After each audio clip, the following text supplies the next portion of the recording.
The Sun will eventually expire.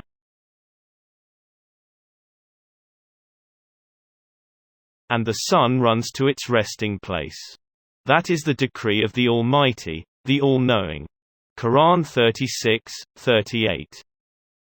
The Sun has been emitting heat for around 5 billion years as a result of the constant chemical reactions taking place on its surface.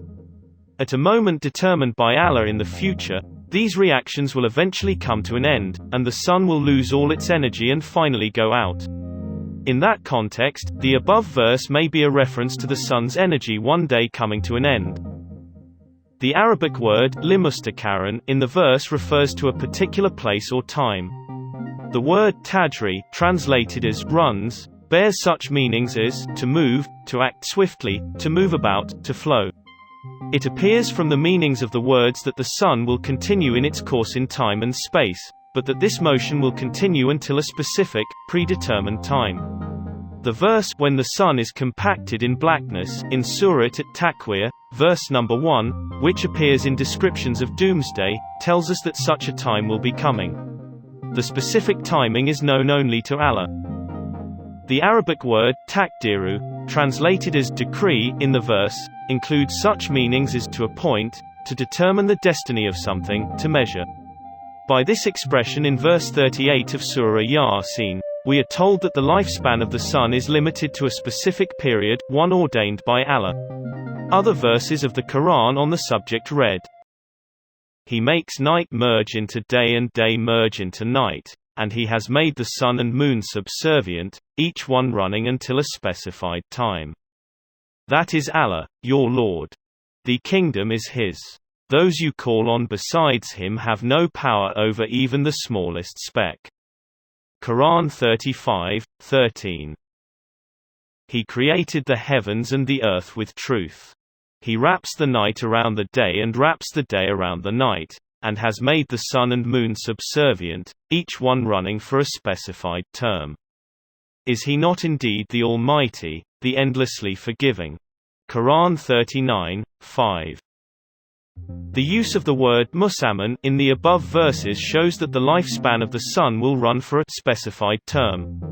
Scientific analysis regarding the end of the Sun describes it as consuming 4 million tons of matter a second, and says that the Sun will die when that fuel has all been consumed. The heat and light emitted from the Sun is the energy released when matter is consumed as hydrogen nuclei turn into helium in the nuclear fusion process. The Sun's energy, and therefore its life, will thus come to an end once this fuel has been used up. A report titled "The Death of the Sun" by the BBC News Science Department says, "The Sun will gradually die. As a star's core crashes inwards, it eventually becomes hot enough to ignite another of its constituent atoms, helium. Helium atoms fuse together to form carbon. When the helium supply runs out, the center collapses again and the atmosphere inflates. The Sun isn't massive enough to fully reignite its core for a third time. So it goes on expanding, shedding its atmosphere in a series of bursts. The dying core eventually forms a white dwarf, a spherical diamond the size of the Earth, made of carbon and oxygen. From this point on, the Sun will gradually fade away, becoming dimmer and dimmer until its light is finally snuffed out." A documentary, also called The Death of the Sun, broadcast by National Geographic TV, provides the following description. "The Sun generates heat and sustains life on our planet. But like humans, the Sun has a limited lifespan. As our star ages, it will become hotter and expand, evaporating all of our oceans and killing all life on planet Earth.